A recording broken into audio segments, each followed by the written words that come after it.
দেখতে হচ্ছে এটা আমার বোন আর আমি গাইস সকালবেলায় ঘুম থেকে উঠে ব্রাশ নিয়ে রাস্তায় ব্রাশ করছি। আর আমার ভাই দেখো গাইস কত বড় কাঁকড়া ধরে নিচ্ছে।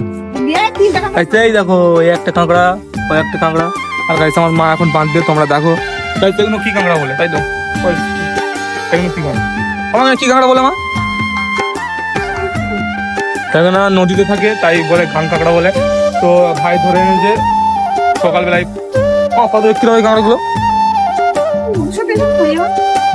গাইস এইটা তো মনে হয় 200 টাকা হয়ে যাবে, আর এগুলো তো আরো হবে 20-30 টাকা মতন হবে, মোট 200-300 টাকা মতন সম্ভব।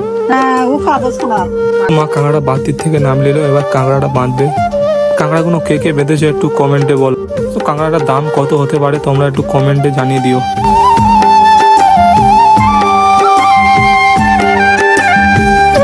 তো গাইস ভিডিওটা কেমন লাগলো একটু বলো, আর লাইক কমেন্ট করে দিও। আর এটা ফার্স্ট মিনি ব্লগ, জানি না কেমন হয়েছে, যদি ভালো লাগে তাহলে বলবে আরো মিনি ব্লগ বানাবো। বাই।